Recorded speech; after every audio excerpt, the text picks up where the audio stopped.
My name is Justin Passek, and as you may or may not know, a journey through life begins in Berkeley, California.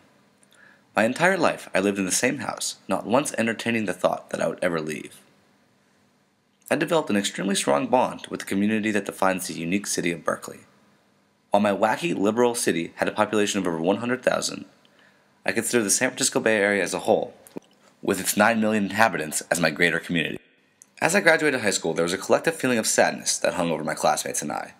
Living in the Bay Area, we were forced by the culture to jump out of our comfort zone and explore everything that our rich, diverse community had to offer. By our senior year in high school, we weren't just friends, we were family.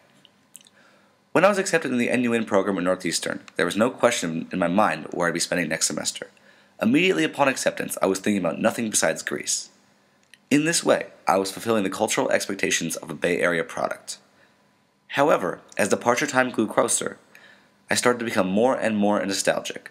Leaving my friends, family, and community was the hardest thing that I ever had to do. As soon as I arrived in Greece, I realized how culturally unprepared I actually was.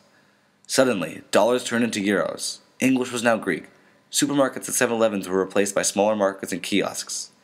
Burritos and burgers were substituted by euros and souvlaki.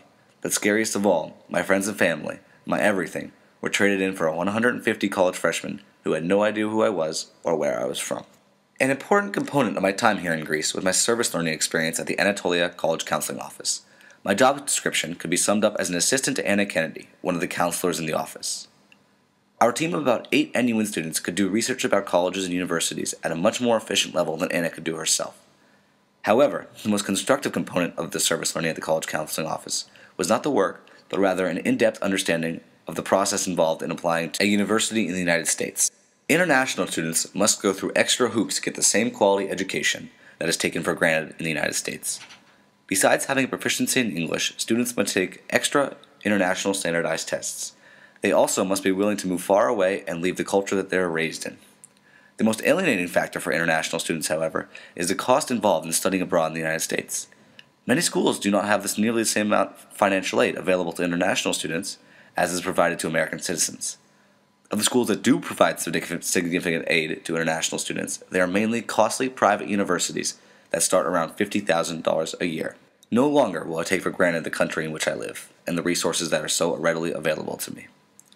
Although I tried to hide it, I was often homesick here. I was thrown into the fire, 10 time zones, a 14-hour flight, inconsistent internet, and expensive phone calls away. However, being forced to explore Greece's unique and beautiful culture was the most important thing that has ever been done for my maturation process as a well-rounded adult. Additionally, those 150 college freshmen that I referred to earlier, along with my ISIs, ISDs, and Chris, turned out to be better than anything I ever could have hoped for.